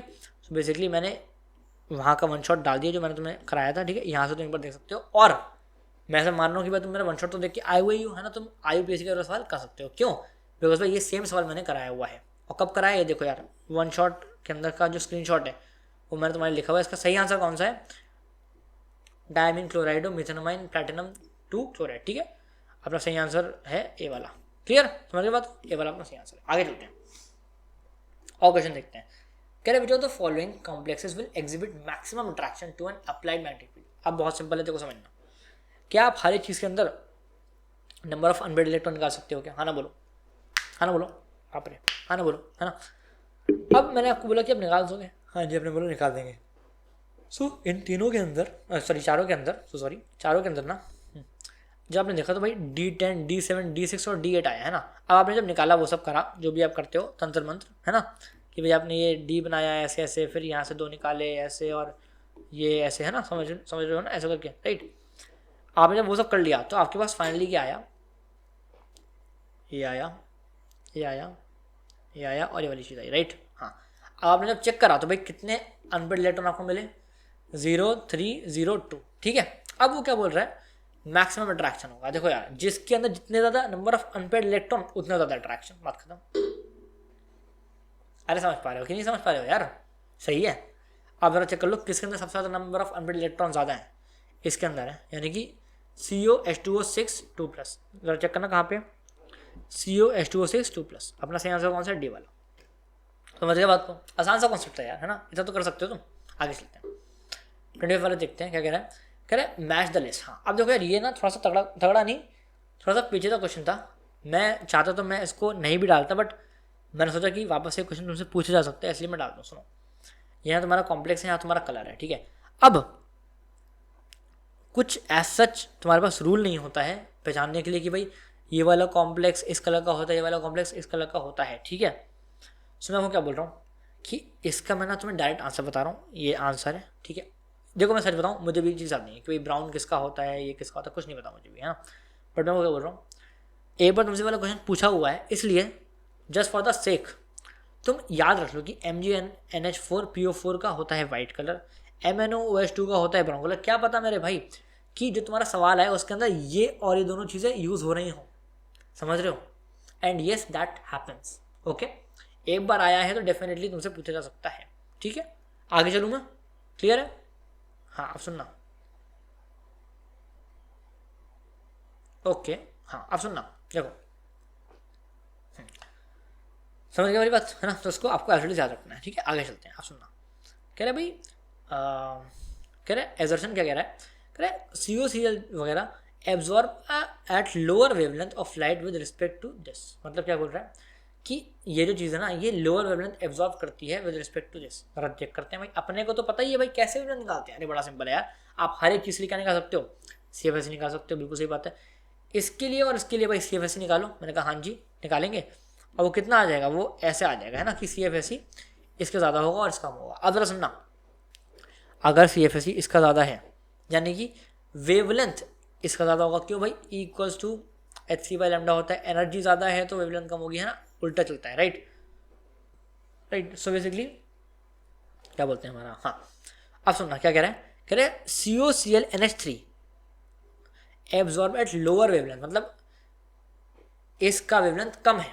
अब मैं बोलता हूँ, देखो अगर तुम चेक करोगे COCl का जो वेवलेंथ है वो ज़्यादा है मेरे भाई, यानी कि क्या, जो A है मेरे भाई वो तो फॉल्स है। समझ पा रहे हो बात को, क्लियर है?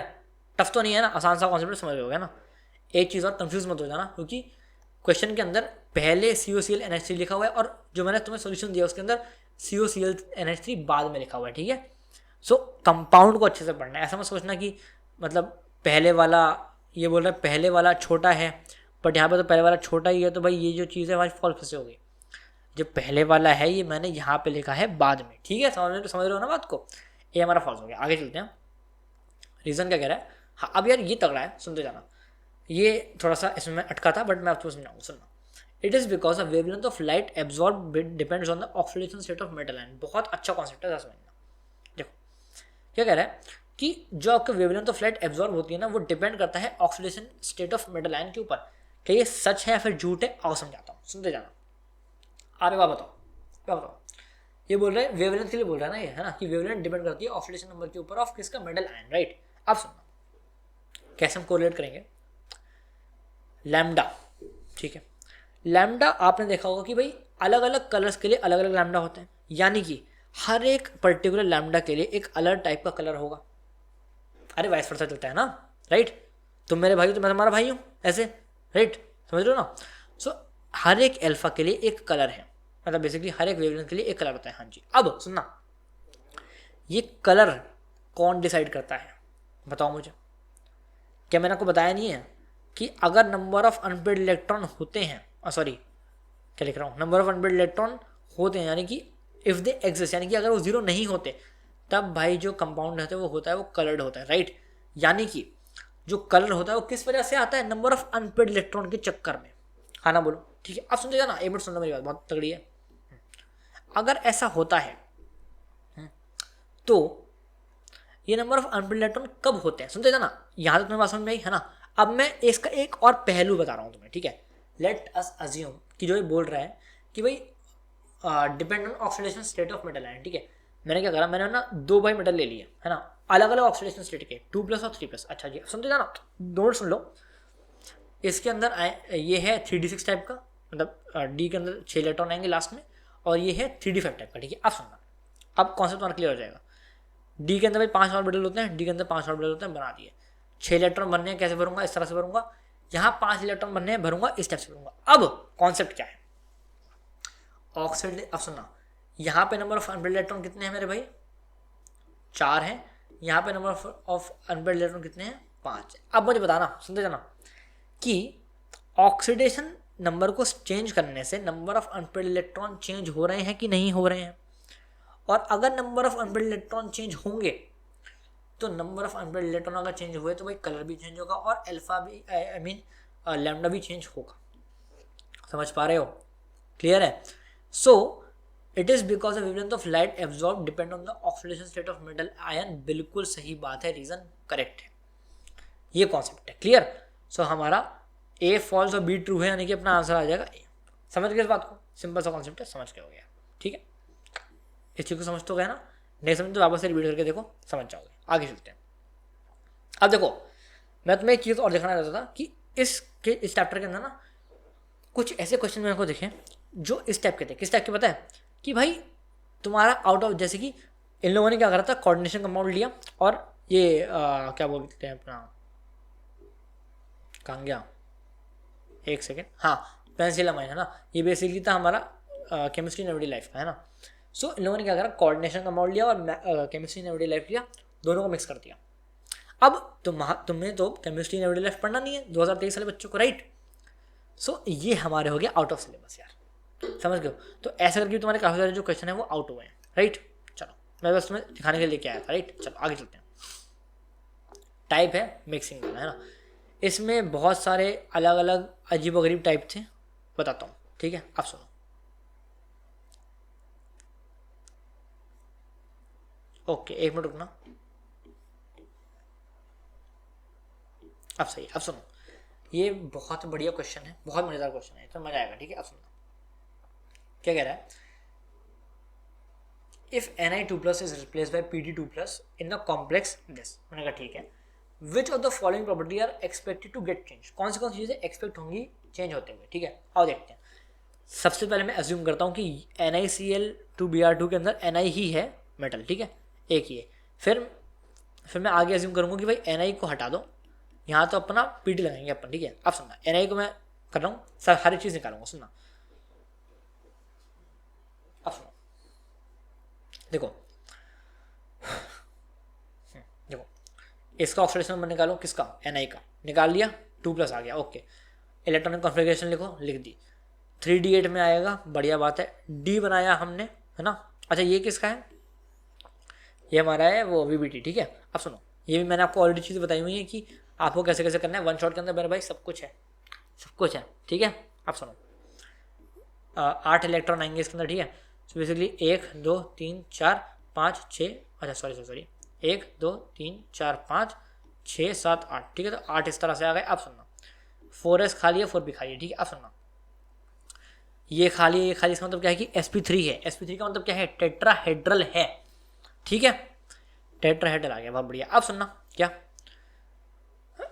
ओके, अच्छा जी। अब मैंने आपको हमेशा बताया क्या कि जब भी किसी भी चीज़ की कोऑर्डिनेशन नंबर, ये देखो मैंने आपको बताता हूँ, स्क्रीनशॉट ये रहा प्रूफ के लिए। ज्योमेट्रिकल आइसोमेरिज्म के अंदर मैंने बताया था कि जब भी कोऑर्डिनेशन नंबर किसी भी चीज़ का 4 होता है और वो टेट्राहेड्रल ज्योमेट्री का होता है तो ज्योमेट्रिकल आइसोमेरिज्म शो नहीं होता है।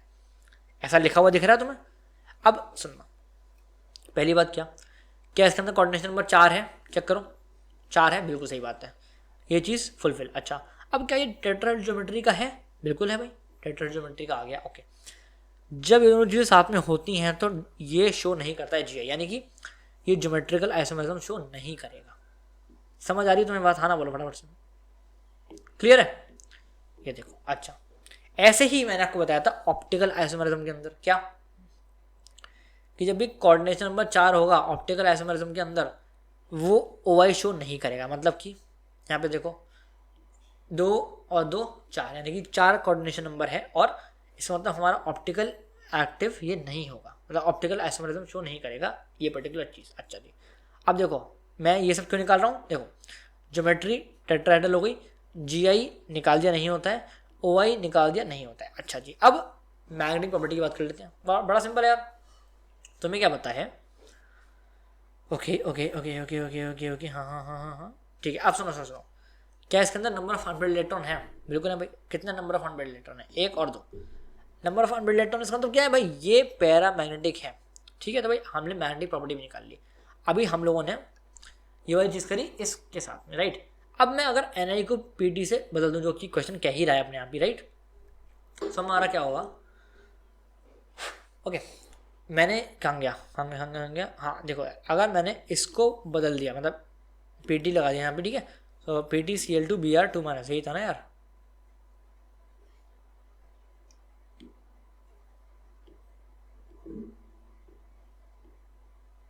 ठीक है, ऐसे ही था, हाँ ऐसे ही, ठीक है। अब सुन जाना मेरा आराम से, कोई दिक्कत नहीं है। हाँ, मैंने आपको हमेशा बताया हुआ है, मैं फिर से बोल रहा हूँ, जो मेरा वन शॉट है बहुत तगड़ा है, उसको अच्छे से देखो। कहीं पर भी मेरे भाई पीटी तुम्हें लिखा हुआ देख गया है ना, ये मैंने आज तुम्हें लास्ट में नोट दिया था, क्या कहीं पर भी पीटी पीडी एयू लिखा हुआ दिख जाए और उसका कोऑर्डिनेशन नंबर साथ में 4 हो, तो हमेशा वो होता है स्क्वायर प्लेनर। अब जरा चेक करो, कोऑर्डिनेशन नंबर 4 है, यहाँ पे फिर से प्रिंटिंग मिस्टेक है, Cl2 Br2 होना चाहिए ना, सो सॉरी यार, थोड़ा सा प्रिंटिंग मिस्टेक हो गई है, सो सॉरी भाई। 2 और 2 4, कोऑर्डिनेशन नंबर कितना है? 4। जब 4 होता है तो भाई ऑलवेज स्क्वायर प्लेनर होगा, स्क्वायर प्लेनर बोल दिया। समझ गए बात को? इन नोट्स को अच्छे से रटो भाई, ठीक है। अब सुनो, स्क्वायर प्लेनर तो हो गया, यानी कि अब मैंने इसका ज्योमेट्री निकाल दिया। मैं जीआई ओआई और मैग्नेटिक प्रॉपर्टी के बारे में बात करता हूँ, ठीक है। अब सुनना, मैं फिर से बोलूँ आपको, मैंने वो क्या रटवाया हुआ है, फिर से ये स्क्रीनशॉट है। ज्योमेट्रिकल आइसोमेरिज्म के अंदर कोऑर्डिनेशन नंबर 4 के अंदर भी स्क्वायर प्लेनर जो आपकी चीज़ होती है, जो कि हमारा ये है, स्क्वायर प्लेनर के अंदर जो ये दोनों चीज़ें हैं ये शो नहीं करेगा। कहाँ गया? शो करेगा। क्यों? सुनना, अब स्क्वायर प्लेनर के अंदर भी ना टाइप ऑफ क्या बोलते हैं, हमारा कंपाउंड होते हैं ना, कि जैसे कि Ma4 टाइप हो गया, Ma3b हो गया, फिर Ma2b2 हो गया, है ना। तो अगर आप चेक करोगे भाई हमारा कैसा टाइप है, हमारा है Ma2b2, समझ रहे हो? सो भाई जब भी कोऑर्डिनेशन नंबर 4 के अंदर स्क्वायर प्लेनर ज्योमेट्री के अंदर Ma2b2 आता है, तब भाई हम उसका बोलते हैं नंबर ऑफ आइसोमर्स कितने हैं? 2 हैं। यानी कि मेरे भाई ये ज्योमेट्रिकल आइसोमेरिज्म तो शो कर रहा है। Okay, yes. अब मैं तुम्हें इतना चीज़ें निकलवा रहा हूँ कि ये निकाल लिया हमने, ये निकाल लिया। अब मैं ओआई की बात करता हूँ, फिर बात करेंगे मैग्नेटिक प्रॉपर्टी के बारे में। अब सुनो, ओआई के बारे में बात करते हैं। देखो फिर से बोल रहा हूँ, स्क्रीनशॉट है, सुनना। ऑप्टिकल आइसोमेरिज्म है, मैंने कहा हाँ जी है, समझ जाना आराम से, दिक्कत नहीं है कोई। ऑप्टिकल आइसोमेरिज्म के अंदर केस 1 क्या है था कि कहीं भी कोऑर्डिनेशन नंबर तक को 4 दिख जाए, ऑप्टिकल आइसोमेरिज्म वो शो करेगा ही नहीं। चेक कर लो जरा, कोऑर्डिनेशन नंबर कितना है? 2 और 2 4 है, यानी कि ऑप्टिकल आइसोमेरिज्म शो नहीं करेगा। कहाँ लिखा है? क्लियर है? अच्छा जी, अब मैंने ये निकाल लिया, मेरा रह गया मैग्नेटिक प्रॉपर्टी। और निकालते हैं, अरे बड़ा आसान है, कर लेंगे अपन, हाँ कर लेंगे अपन, ठीक है। सुनना, सुन जाओ अभी आराम से, कोई दिक्कत नहीं है। अब देखो मेरे पास आया, ओके हाँ, अब देखो यहाँ बहुत तगड़ा कॉन्सेप्ट है, बहुत तगड़ा, जो मैंने तुम्हें अभी तक नहीं बताया, जरा समझना। देखो एनआई के अंदर ना जो साथ में है उसके हैं Cl और Br, और इसके इलेक्ट्रॉनिक कॉन्फ़िगरेशन के अंदर आता है 3d ऑर्बिटल, ठीक है। जब भी 3d ऑर्बिटल के अंदर के साथ में Cl और Br आते हैं, तब they act as a weak field ligand, and जब भी 5d के अंदर, अगर 5d के साथ में Cl और Br आते हैं वो as a strong field ligand काम करते हैं, इसको नोट करो, नोट इट राइट नाउ, ठीक है। अच्छा अब भाई पासा पलट गया, क्यों सर समझना, अगर ये स्ट्रॉन्ग फील्ड लिगेंड की तरह मेरे भाई काम करेंगे सो और मैं इसका 5D से मतलब बना रहा हूँ कि भाई मेरा ये D है, ये 6S है, 6P ऐसे करके, सो अगर स्ट्रॉन्ग फील्ड लिगेंड तो क्या होगा, पेयरिंग हो जाएगी, है ना। अब मेरे को पेयरिंग कैसे करनी है, 8 डालना है मेरे को, कैसे डालूंगा, 1 2 मतलब 3 4 5 6 7 8, है ना। देखो यार 8 मैंने कुछ इस तरह से पढ़ लिया, यानी कि नंबर ऑफ अनपेड इलेक्ट्रॉन कितने होगा 0, और अगर नंबर ऑफ अनपेड इलेक्ट्रॉन कितने होगा 0 होगा तो मेरे भाई क्या हो जाएगा, डायमैग्नेटिक हो जाएगा, ठीक है। अब सुनो, अब काम हो गया, सुनो, ये चारों चीज़ें हम लोगों ने Ni के लिए भी निकाली और Pd के लिए भी निकाली। अब कंपेयर करते हैं कि कौन सी चीज़ें चेंज हुई हैं, बिकॉज अपने को बोलना है कि एक्सपेक्टेड टू बी चेंज, कौन सी हैं, सुनना। देखो इधर टेट्राहेड्रल और स्क्वायर प्लेनर, पहली वाली तो चेंज हो गई, यानी कि अपना आंसर ए तो है, जिसके अंदर ए है वो तो अपना आंसर है, ये भी है, ये भी है, ये नहीं हो सकता, ये वाला हो सकता है, बहुत बढ़िया। अच्छा अब जी आई और ओ आई दोनों शो नहीं कर रहा, यहाँ पे जी आई और ओ आई मतलब जी आई शो कर रहा है, ओ आई शो नहीं कर रहा, यानी कि क्या चेंज हुआ है जी आई के अंदर, यानी कि हमारा जो बी है, बी वाला भी पक्का आंसर हमारा सही होगा, यानी कि अपना ये वाला गलत हो गया, ये वाला सही हो सकता है और ये भी वाला सही हो सकता है। अच्छा और सुनना, बात करते हैं डी की, डी कहाँ गया, हाँ डी कह रहा है बेटा ये है पैरामैग्नेटिक, ये है डायमैग्नेटिक, यानी कि अपना जिसमें डी है वही अपना सही आंसर होगा। क्या इसमें डी है, नहीं यार, अपना सही आंसर होगा ये वाला, ये देखो ए बी डी, बिल्कुल सही बात है, समझ पा रहे हो मेरे कॉन्सेप्ट को यार, डी अपना सही आंसर है। बढ़िया था सवाल, समझ में आई चीज़, ठीक है। आगे चलते हैं, अब देखो टाइप क्या है, टाइप हमारा बेसिक है, कुछ बेसिक सवाल है, सुनते जा रहा। The set which does not have ambidentate ligands, बड़ा सिंपल यार, मैंने आपको बताया कि एम्बिडेंटेड लिगेंड कौन से होते हैं, केवल NO2 और SN होते हैं, ठीक है। जो किसके अंदर NO2 और NO2 या फिर SN नहीं है, क्या इसके अंदर कुछ है, ले भाई आंसर तेरा ये वाला है, चेक कर लो, इसके अंदर SCN आ गया, इसके अंदर NO2 आ गया और इसके अंदर SCN आ गया और NO2 दोनों ही आ गए, है ना, तो अपना सही आंसर हो गया ए, सिंपल, ठीक है, ये अपना सही आंसर है। आगे चलते हैं, number of ambidentate ligands in a representative metal complex, this is what, भाई कितना आसान है भाई फिर से बोलूँ, एम्बिडेंटेड लिगेंड कौन से होते हैं, NO2 और SCN, जरा चेक करो भाई, इसके अंदर कितने SCN है भाई, 4 है, यानी कि अपना आंसर कितना हो गया 4। भाई ये तो पूछता है कि कितने नंबर ऑफ एम्बिडेंटेड लिगेंड है, सिंपल, ठीक है। चलो आगे चलते हैं, element not present in Nessler reagent, अब देखो यार नेस्लर रिएजेंट क्या होता है, रट लो अभी से, क्या पता भाई वापस से सवाल आ जाए, है ना। K2HgI4 होता है और इसके अंदर कौन सा एलिमेंट प्रेजेंट नहीं है, तो अपना आंसर है N प्रेजेंट नहीं है, देखो चेक करो N प्रेजेंट नहीं है, सिंपल।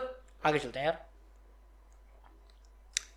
32 वाला क्वेश्चन, कोऑर्डिनेशन एंटिटी वेवलेंथ यहाँ पे दी हुई, ठीक है। अब सुनना यार, देखो ये थोड़ा सा हल्का सा ठीक ठाक सा क्वेश्चन है, कर देंगे अपन, डरना नहीं है, सुनना। देखो कॉन्सेप्ट क्या है, क्या कॉन्सेप्ट सुन लो कि स्प्लिटिंग सबसे ज़्यादा किसकी होती है, ऑक्टाहेड्रल की ज़्यादा होती है स्प्लिटिंग और टेट्राहेड्रल की कम होती है, यानी कि इनके अंदर जो भी ऑक्टाहेड्रल है उसकी स्प्लिटिंग सबसे ज़्यादा होगी, है ना। चेक करो ऑक्टाहेड्रल कौन सा है, कहाँ गया, ये ऑक्टाहेड्रल है, ये टेट्राहेड्रल है, ये ऑक्टाहेड्रल है और ये तो अलग ही है, ठीक है। आप सुनो, देखो टेट्राहेड्रल कौन सा वाला है हमारा, एक सेकंड, हाँ अगर मैं आपसे बता दूँ डी वाला है ना, तो हमारा जो डी है वो है हमारा टेट्राहेड्रल, राइट। अब सुनो कॉन्सेप्ट क्या है, जो टेट्राहेड्रल है उसकी स्प्लिटिंग एनर्जी कम होगी, अगर स्प्लिटिंग एनर्जी कम होगी, देखो टेट्राहेड्रल स्प्लिटिंग एनर्जी कम होगी, बात क्लियर है। अगर स्प्लिटिंग एनर्जी कम हुई तो एनर्जी गैप भी कम होगा।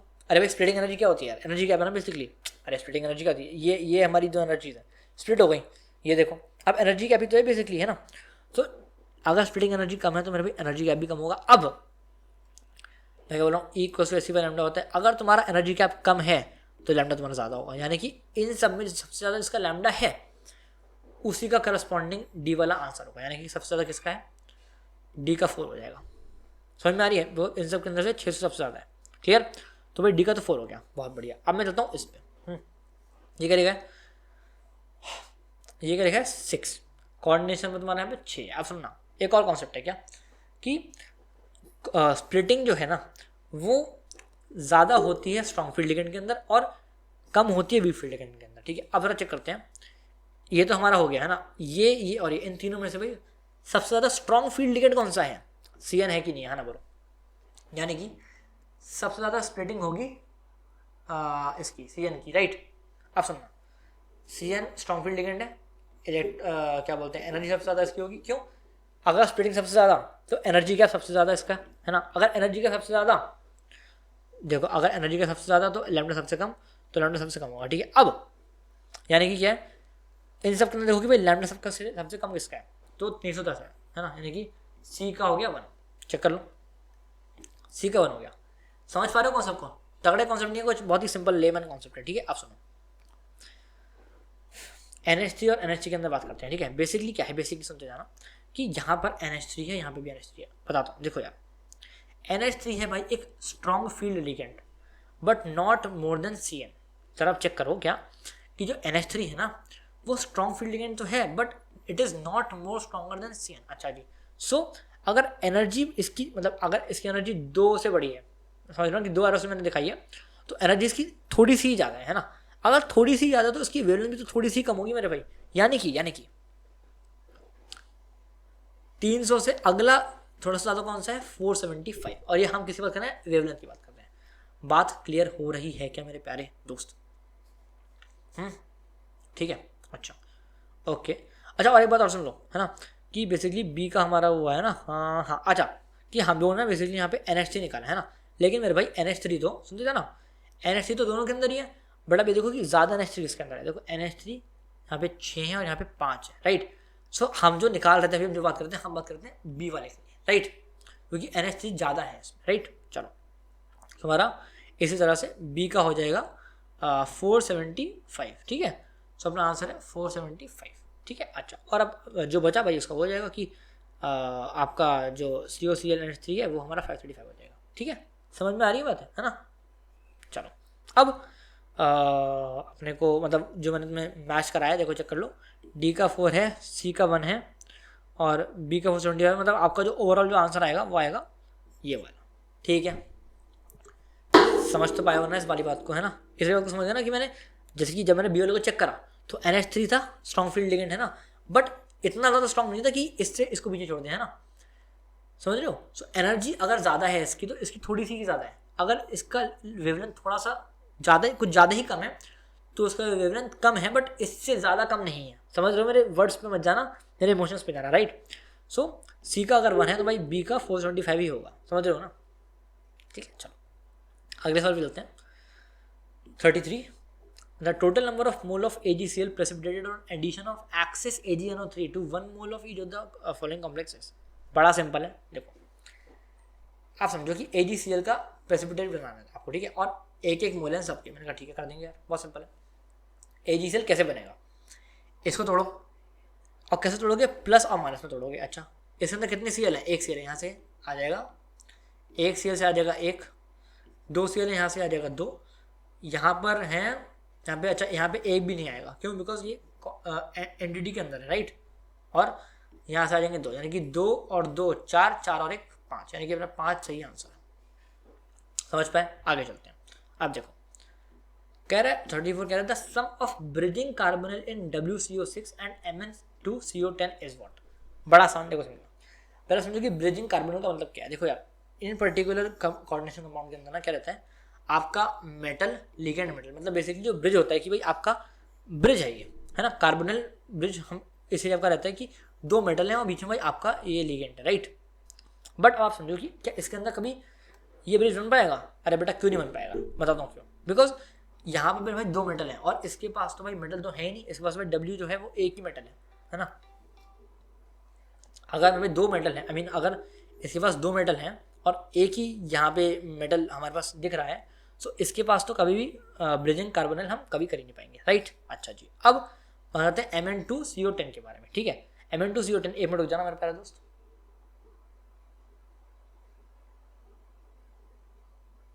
अब सुनना, देखो अगर मैं आपसे बात करूँ Mn2CO10 के बारे में, ठीक है, तो बहुत सिंपल है, हमने आपको पढ़ाया हुआ था, मतलब मैंने आपको वन शॉट के अंदर नहीं बताया, बट आप अभी देख लो कि इसकी जो क्या बोलते हैं हमारा स्ट्रक्चर होता है वो कुछ ऐसा होता है कि Mn है ना, और यहाँ पे 5 CO लगे होते हैं यहाँ पे, सिंपल, ठीक है, ऐसे, ठीक है।